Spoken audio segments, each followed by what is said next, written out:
Happy Monday. Thank you for joining us. It is Celebrated Live time. Thank you for celebrating your Monday with Celebrated Live.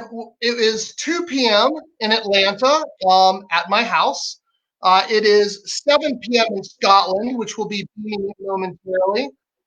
Thank you to everybody who joined in last week with Mari Chalk from Drummond Castle.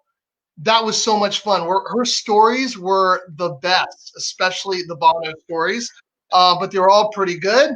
Thank you, Mari, again for joining us. It did make me miss Drummond Castle that much more, but it makes me appreciate it all when we're actually there and experience Drummond and the Cliffs of Moher and Galway. So thank you again for giving us that reminder last week, which actually over 4,600 people have tuned into that episode, watching a combination of live and in repeat. So thank you for all of you who joined us. Um, I'm in Atlanta. Where are you guys? I'm seeing a few kind of come in right now. We've got Bruno, one of our great driver guides, evening from County Kerry. A few others popping in. So thank you as you do jump in. Oh, even my dad said hi, which is nice. Oh, he's actually saying hi, not to me, but my son. I'm here too, Dad. I love you. So what I wanted to do this week, I'm not wearing a tie. No tie won by a hair. I may surprise you from time to time with the tie, but no tie this week. Um, and what else do I got? Let's get into the show. We're talking Scotland this week.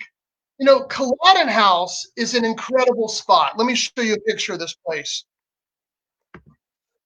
Right there in the Highlands of Scotland. So much history.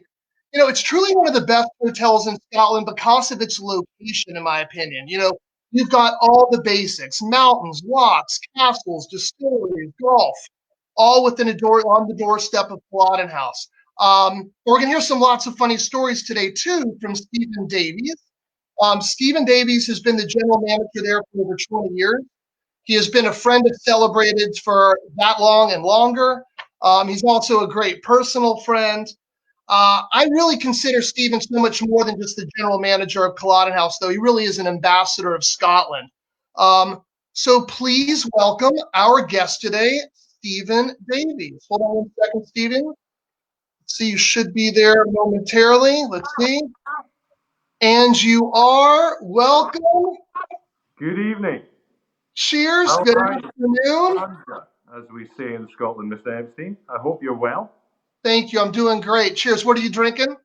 I actually have picked one of your favourite whiskies, which I had the pleasure of introducing you to at Culloden House. And it's none other than the Glenmorangie Signet. I mean, if it's a good year, I buy that for myself as a Hanukkah present. So no, that's a great one. Thank you. And it's going to be a good episode. We'll see how many we go through today. But I bet you brought two.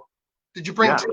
Okay. I did, yes. But with this one, as well as a little bit of a welcome to Celebrated, I thought we could not let the moment pass without this. Happy birthday, Jonathan. Thank you very much, Stephen. Yes, thank you. My birthday was Saturday. It was great. The kids were amazing. Laura pulled out all the stops. I relaxed. It was fun. I even had a Zoom surprise. A bunch of people from around the world jumped on and surprised me to say happy birthday. I got to see the movie 1917. Highly recommend it. Rode Peloton. It was a great day. So thank you for asking. Fantastic. Excellent. Well, it's fantastic to be with you guys. You've really moved the spectrum this week, though. You've gone from one end of the glamour scale with the glamorous Mary Chalk all the way down to me.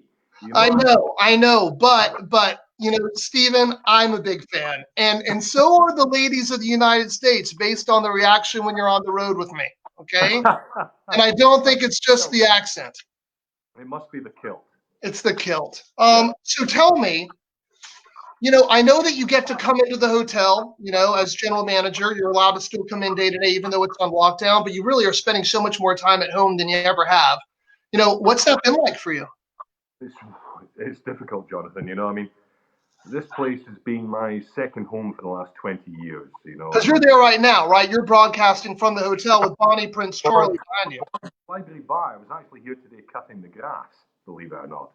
And but for the last 20 years, we built this whole foundation of Highland hospitality, and we have a sensational team here who just make it part of their day to go out of the way and speak to the guests and try and plan. And it's been so difficult walking through the various fantastic marble-clad pillars and picturesque paintings all over the place at Culloden House, and nobody there. Yeah, it's got to be the Twilights. It's someone like you who revolves around the engagement of your staff. You got such a great team, but even more so, feeding off the energy of guests and giving them so much love in Scotland. That's got to be super hard. Yeah, it is. And with the history aspect as well, I mean, this house, as you rightly said, has so much history, as well as being Bonnie Prince Charlie's battle headquarters at the time of the Battle of Culloden. It was also the first ever legal home of whiskey in Scotland back in 1695 when the king wanted to start taxing whiskey. So he reached out to the 7 big landowners who produced whiskey throughout Scotland at the time and said to Duncan Forbes of Culloden, look, I need one of you guys to sign the Scottish Act of Parliament to get this through so I can start taxing whiskey. Wow. And to do that, I'll give you the privilege of distilling without having to pay tax. So Forbes, who produced 70% of the whiskey consumed in Scotland, thought, well, this is a brainer. So he signed the Scottish Act of Parliament.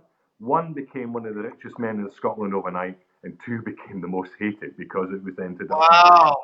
I forgot that bit of history. Remind me, you've got some great stories about greeting guests. And one of the great things about Stephen, guys, where a lot of hoteliers may hold back, it's kind of like Stephen's place. So he's just open with stories in a way that most hoteliers are not. So I'm willing to bet you're going to hear some crazy ass stories today. Stephen, give me a great greeting story, a welcome story that you've had with a client before. Okay, so probably the best meet and greet that I had was when Tony Blair was Prime Minister. And he came up to the Highlands twice, 2004 2006. And as you would expect, Mr. Davies is at the front door and he welcomes the Prime Minister as he's coming in, a little bit of small talk as we're walking through the public areas and, how was your day? How was your journey? How are things, Prime Minister? Very good, thank you very much. And he spots the whiskey bar as we're walking past. And he says to me, Mr. Davies, how many whiskies do you have in there? And I said, about 180 at the moment, Prime Minister. So we go up the stairs onto the first floor landing, and the Prime Minister's got the whole hotel as it stands anyway. So I'm taking him into his room. I said, is there anything else that we can get you, Prime Minister? And he said, maybe take a large whiskey. I said, certainly, Prime Minister, what can we get for you? And he said, well, I'll leave it to you, Mr. Davies. So no pressure. Come down the stairs into the bar. I thought, well, you better make sure it's a good one. So I pour him a large 25-year-old Portwood Balvenie, take it up the stairs, through the double doors, onto the landing, security's there. They knock on the Prime Minister's door. The door opens. I promptly walk in with a silver tray with a large Balvenie on it. He looks me straight in the eye, grabs the whiskey, said, thank you very much, and puts something into my hand. I thought, it's very kind of you. I thought, well, maybe it's a gratuity, So I come walking out and I think it's rather large, and the security guards start laughing, and I look down. And here, in my hand, I have the Prime Minister of the United Kingdom's boxer shorts with a note saying, please wash. That is the best gratuity you've ever gotten. That is top dollar. Yeah. But he didn't say to wash and return. He let you wash and keep his boxers. Correct, yes. Yeah, Not quite. delegated that job to somebody else. So let's jump right in. We're going to have some fun. We're going to do true or false with Stephen. Okay. Audience, remember, jump right into this, please. If you think it's true, give it a like. If you think it's false, go ahead and give it a love. Give it the heart sign. So the first true or false. As a young man, Stephen was a world-class bagpiper and one of the founding members of the bagpiping band, the Red Hot Chili Pipers. True or false, Stephen? it is false. I know that you are not, in fact, a piper. No, in fact, my musical talents don't go any further than the spoons. Yeah, we're not going to have you sing like I did. That would not go well. Next, true or false? Next, true or false? Did you, Stephen completed a 100-kilometer cycle in the desert? True or false? Stephen? That's true, actually, yes, and that was in January this year. I saw it on Facebook, but I had to reconfirm with your gorgeous wife, Ina, because I could not believe that was ever possibly true. How hot was it? It was pretty darn hot for a Scotsman, I can assure you. I mean, we were out there for 9 days, and I went out cycling 4 days. And it's like 35 miles away from the Palm where we were staying. And I completed 250 kilometers in those 4 days of cycling, the longest being 100K. And it was 76 degrees. So 76 degrees to like someone in Atlanta, warm. For someone like you, Stephen, I'm surprised you didn't burst into flames. I mean, so Yes, it was at the top of the spectrum. Let's just say that, Jonathan. yeah, that's right. That's right. Well, that's a good one. Let's go to the next. True or false? Remember, give it a like if you think it's true. Give it a love, the heart sign if you think it's false. This part is true. You do have a fantastic son named Finley. I know that part's true. Now the true or false. That you shaved his head completely bare during the lockdown. True or false? True. I thought she was messing with me on that one. Well, Seriously? Tell me the story there. it was a COVID cut, as we called it. You know, he was complaining his hair was getting too long. So as you can tell, I've got the extra wide centre parting, You and can borrow some of mine. I do have the clippers. So I said to him, I said, well, I can take a little bit off that for you if you'd like. So he was like, okay, Dad, that's fine. Well, you know, kind of got the number 2 and the number 7 mixed up, and yeah, so yeah, he got. So maybe I should do the same for David. I think David's probably watching. He'll probably comment if he thinks that I should be shave his head. So we'll see. Yeah, yeah. Well, definitely, and you know, for a Scotsman as well, it's fantastic because it saves having to spend money at the barbers. Oh, this is great. Finley's actually watching. Look, Oh, is he? Finley just responded true. That's amazing. Hey, Finley. Okay, true or false? When you were a teenager, you were deported from Turkey and your mom had to wire you money to get back home. True or false? That's actually true. A long story short, a friend of mine, Stuart Smith, and myself went over to Turkey. We were 18 at the time. We decided that we were going to spend about 6 months out there working in a bar and handing out tickets to nightclubs to get in and get paid commission for it and whatnot. And we were there for 3 days and we went to go and get paid. And the owner decided to not bother paying us, called the police, and we got deported out of the country. Oh my God. And Yeah, your mom bailed you, your mom got you the money to come home. he did indeed. Yes. And you know, I know I love your mom. Yes. And here's a great true or false. True or false, ladies and gentlemen. Stephen's mom was his deputy general manager at Culloden House. True or false? That's true. We're both lucky gents that got to work with our moms. That Yeah. is a lucky thing we got. Pat was here for 19 years in total. She was here for 10 years before I came. And I mean, she was one of the world's best when it came to hospitality. I mean, your dad just waxes lyrical about Pat. And in fact, back in the early days when we used to do sales tips, Preston used to take out a confirmation to show all the agents how it was laid out. And he actually had a fax from Culloden House, which was one of the. I still use it.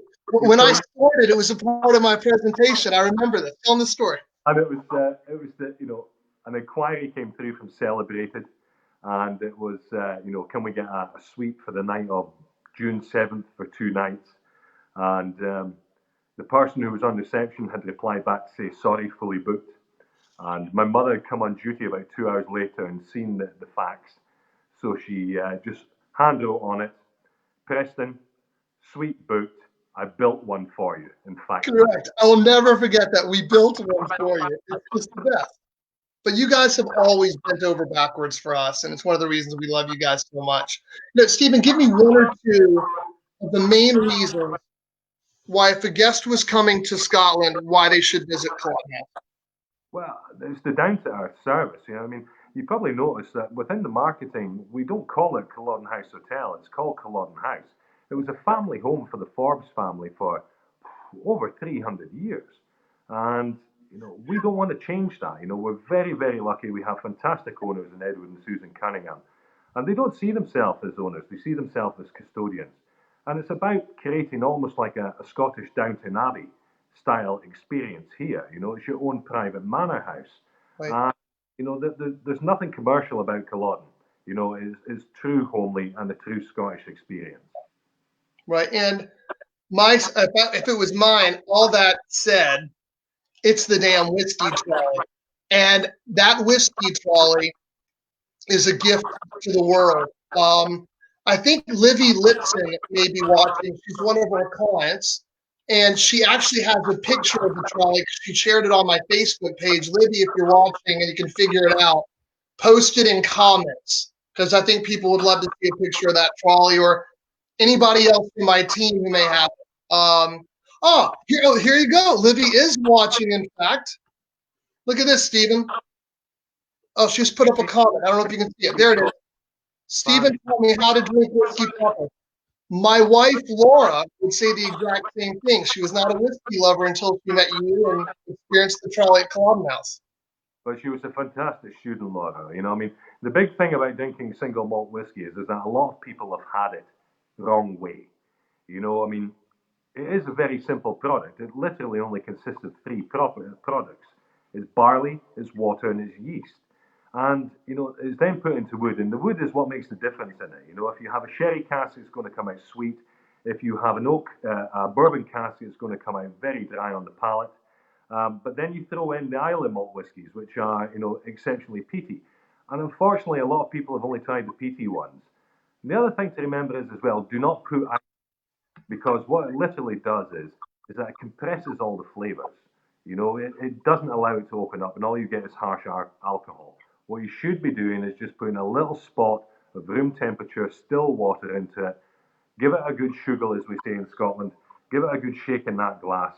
Allow it to open up, and then sip it gently.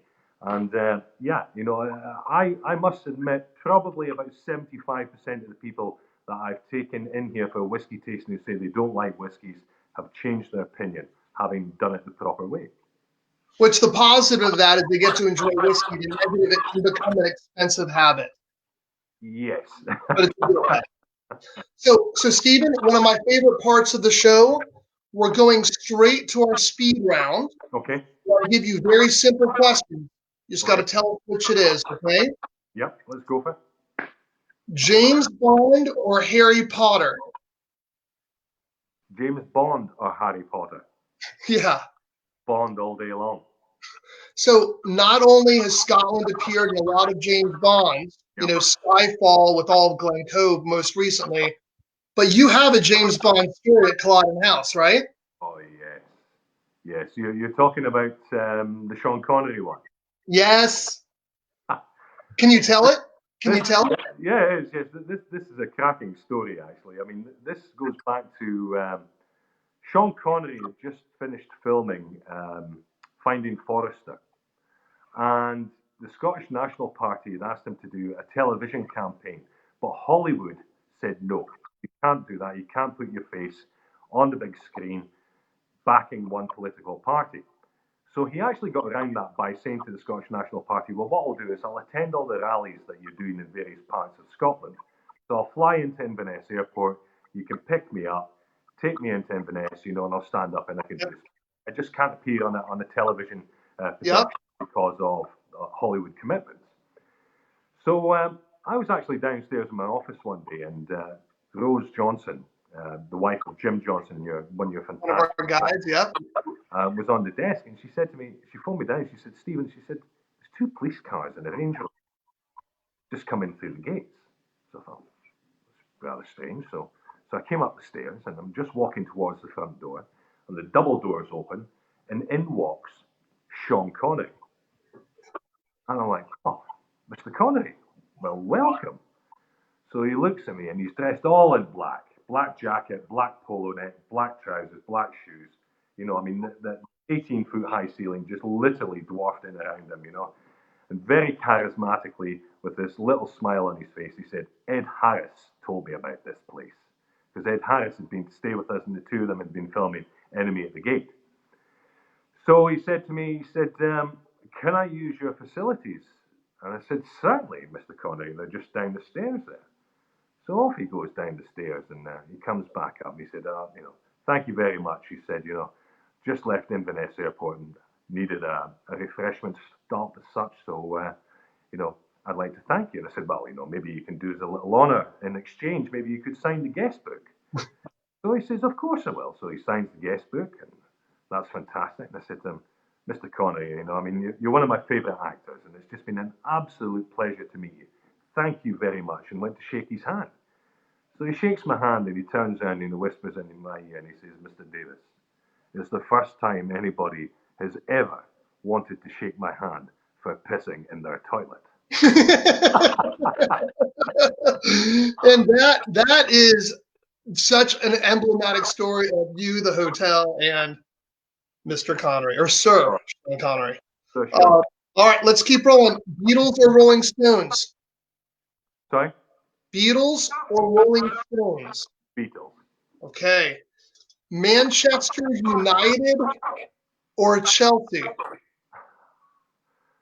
Well, I would have to go the lesser of the two evils. Being a Manchester City fan and season ticket holder, and Finlay through birthright, he didn't have any option. He's a Manchester City fan as well. I cannot go Manchester United, so I'll go for the lesser of the two evils and say Chelsea. I thought you would end up saying Chelsea. That is such a painful question. That's like asking me Auburn or Tennessee. Okay, a fine Kentucky bourbon? Yeah. Or a fine Irish whiskey? Okay, well, there's actually some very nice Irish whiskies out there. I find them a bit smoother than the bourbons. The majority of bourbon is aged for 1 year in the cask. And that's the reason why Scots actually use bourbon casks, because the law states that you can only use them once in the US. So we buy them off cheap. But this JJ Corrie is actually a bottle that I've got open, an Irish whiskey just now, and it's fantastic. So yes, I go for the Irish whiskey. Me too. Okay. We ask this one every week: starter or dessert? That's an easy one for me, Johnny. It's starter, because I don't do dessert. We are 3-0. Yeah. Starters, it's a runaway. Actually, we'll see if it catches up. And finally, dogs or cats? Dogs. Cool. Dogs also winning 3-0. It's the hospitality animal. Okay, a few final questions with Stephen. Okay, I'm going to give you a complete hypothetical. Okay. Let's pretend there's a global pandemic and you're not allowed to leave your home. Okay. You're on total lockdown. I know this is totally hypothetical. Okay. If you could only have 5 whiskeys to last you the entire lockdown, what would your whiskeys be? Okay. I'm going to start with one of my favourite whiskies, which is Glendronach 18, the Allardyce. And Dr. Rachel Barry, who's the master blender there, these are 100% sherry cask whiskies. They're so sweet, they're so full. Think of, dried raisins. It's absolutely sensational. And the big thing about that one as well is that it is twice as good as Macallan 18 and half the price. So we'll go with that to kick off with. So I just typed it so people could see it in the feed. Okay, so keep going. I'll keep putting these in. And I agree with you on Glendronach 18. What's next? Okay, up by us as well, I would go for a lesser-known distillery called Bal Blair, B-A-L. Right near you. B-L-A-I-R. And that's up in Tain. It's 22 miles north of us. And I say it's a lesser-known distillery. The whiskey is absolutely sensational. In fact, I introduced Robert and John McElway.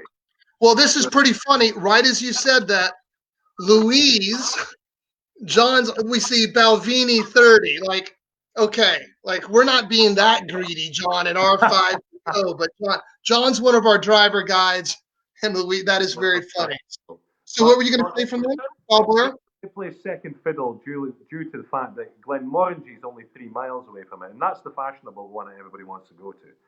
Then I would go down all the way down to the West Coast Peninsula, and I'd go Springbank, which Amazing. which only has about 1 million litres of production a year. It's still owned by the Mitchell family, and they still malt their own barley, and their bourbon cask whiskies are just to die for. So creamy, really good, really nice stuff. I need to throw a peated one in there, so I'm going to go with the master of all blenders that's out there, who just recently retired, actually. Is a guy called Jim McEwen. And he was the guy who revitalized Bruichladdich. And he came up with some sensational malt whiskies over the years, but his black arts that he did was just brilliant. And last but by no means least, you can't finish any list off without putting in Tomatin. You know, it's 16 miles south of us. It's one of the most fantastic little village distilleries that you're going to come across. Their 18-year-old that they do is by far one of the best 18-year-old whiskies on the market. Agreed. Again, so much cheaper than Macallan. Yeah, and it's the most decorated 18-year-old malt whiskey in the world. It won more gold medals than anybody else. I agree. It's celebrated experiences. We're getting towards the end of the show, but I have to say this. Yeah, what? What's that bottle behind you there, Johnny? Is that a Glengoyne?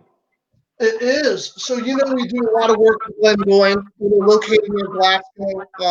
And this is one of our, let's see if the show's up, one of our celebrated experiences. Wow. Our friends, at Cameron House helped with that relationship years ago. So we love Glengoyne, but all the ones you said are so amazing too. Fantastic whiskey. So, okay. Now, you've been on the road with me, some of the best road trips we've ever done. Okay. The best road trip we ever did, I think, it sounds like a joke. There was a Scotsman, an Irishman, and an Englishman driven around by a Jewish guy from Alabama. The punchline was the next 5 days. A lot of stuff happened on that trip. You remember that? That trip, I swear to you, if Hollywood made that into a film, it would be a blockbuster. It was absolutely sensational. What did we do? We went to the White House. Well, let's start at the very beginning, okay? Because, there's a young lady that works with you now who's not getting let off the hook for this one. We started off in Pittsburgh, yeah? And Miss Rebecca Huey actually gave us a dining recommendation for the night. We're not going to say the name of the restaurant, but it was awful. And I mean, that must be about 7 years ago now, Johnny. And I think to this day, every time that I speak to Becca, I still go on about that diamond. In 7 years, it's the only mistake she's made. Literally, 7 years. Fantastic lady. Then we moved down to New York. And do you remember that was actually the trip with Johnson's of Elgin, who do all the fantastic cashmere for the likes of Louis Vuitton, Gucci, Dior, Chanel, Hugo Boss, Burberry. They wanted to partner with me, and they gave me 300 scarves. Not any old scarf, but cashmere scarves. They gave me $45,000 worth cashmere scarves to hand out as agent gifts. And, the likes of one travel agent that we went into, you'd normally in years go by, you would see 20 agents. We had 300 queuing out the door. Oh, God, that was amazing. We went for dinner that night to the Greenwich Hotel with your good friend Michael Holtz. Yeah. And we were leaving there. And I remember I went to go and open the door because there was a lady standing there with a child in her hands. And as I opened the door, it was about 1,000 flashes went off. And I looked, and it was all this paparazzi. And I thought, what the heck's going on here? And then as the lady walked past me with the child, she said, "Thank you very much. That was very kind of you." And it was Sandra Bullock. Right, that's right. Then we take the Amtrak down to Washington, D.C. And you told us that, we'd worked hard, and come 6 o'clock in the day, the one thing that's on Mr. Davis's mind is a gin and tonic. Okay? And Johnny says to us at 6 o'clock at night, I need you all in the reception in your suits with passports. Where are we going? So we pull up in this cab outside the White House, and Johnny had arranged a White House tour. It was a West Wing tour. It was a trip like no other. And I will say one of the best memories of my life is seeing you behind the White House podium. And my thought was, if this ever happens, God help us all. But, the most amazing part of that trip is for 5 nights in a row, I was the first to bed because no one wanted to be the first to stop drinking. They didn't want to let their nation down. It was a very funny week. And I got to say, from my recollection, Scotland won the week. So without a doubt, but can I tell you, the only thing that was more epic than that trip was actually the bar tab. the bar tab, and I'm glad another reason I left first. So really, I want to go to the last thing that we're going to talk about of the week. Mm-hmm. First, thank you for being here. You know, Celebrated, we're big into gratitude at Celebrated. I know you're a gratitude guy too. And we always like to kind of just let it out. So what is the thing that you're most grateful for right now? Oh, well, that's my family, and family in so many different ways. You know, I mean, I have my absolutely stunning, beautiful, fantastic wife. You know, I mean, we've had a tough times as far as health was concerned, and we got through that. I've got two brilliant lads, as in Reese and Finley, my two boys. My mother's health, my extended family is in my in-laws, and my Ina comes from a big family. You know, I mean, she's one of five, I'm an only child. So you know, all of a sudden I went from the only person I ever had to look after or do things with was myself, and then boom, I inherited this huge family, and I couldn't have asked for a more better family. They've been absolutely fantastic. Right. Thankful for my other families, being the fact that all our travel partners that we have across the globe, the support that they've given us for the 20 years, the fact that Culloden House was actually one of the founding members when it came to celebrating experiences, and we worked with your mum and dad and with you guys and your team, and see how well you guys have grown over the years as well. I mean, you must have well over 30 staff now, Jonathan, do you? Yeah, and then last but not least, it's my team. I mean, let me put this into perspective. My senior management team, Lorraine, Lena, and Fiona. I mean, I've got 3 women in my senior management team there to keep me right. Harvey, Noel, and Kyle, the front of house guys. That's 3 guys that got over 100 years service between them, and the whole team there. And we're very blessed. We have a good team. We have great partners. It is a tough time just now. Yeah. When this haze lifts, we'll all be here rooting to see the partners come back and see us. And the main thing is that everybody stays healthy and safe. And word on the street is that when this is all over, bar carts open to the first guests who arrive. So I will be there. No, You got it. Fun. I mean, for me this week, it's all about I'm thankful for wisdom and perspective. It could always be worse. It just could. As bad as it is right now. Think about some of the cancellations that come in right now, and obviously people aren't going to travel in the numbers that they used to at all, especially this coming summer. But the silver lining is constantly, the engaged relationship with the client, and so often we're able to convince these clients to rebook for next year. So rather than cancel, postpone, and that's been really effective, and clients have been so gracious. But also, perspective is, as hard as it is to be locked down in this house, imagine if I was locked down with just vodka. That would be an international nightmare. So cheers to you, Stephen. Love you very much. To your team at Culloden House, thank you. Thank you very much. I just got one thing I'd like to add, Jonathan. On behalf of myself, all the guys at Culloden House, all your Scottish hotel partners, as well as your fantastic Scottish driver and guides, we'd like to pass on our deepest condolences to Preston, Jeffrey, to Susan, to yourself, to Thank all you. your families on the passing of Lenny. I mean, she was a very special woman in my life and also in everybody else's life that's lucky enough to work with her. So, what we tend to do here in Scotland is to toast somebody who is exceptional in their life, and, all our blessings are with you all. We love you all, and Slán Jovan. Slán Jovan. Cheers. Cheers. Thank you for joining us. Next week, we have another great show. Andrea Spoletti Travelli will be joining us. His family owns one of our favorite hotels in Italy. It's in Rome called Villa Spoletti Travelli. So Italy's getting in on the action. And you were supposed to stay there, but had to cancel because of coronavirus. Yeah. So he'll be excited to welcome you back at some point. We're going to have a great time with Italy next week. Thank you for celebrating your Monday. We celebrated live. And Stephen, thank you again for joining us. Thank you, and thank everybody for tuning in. I hope you've enjoyed it. All right, bye. Have a great week, everybody.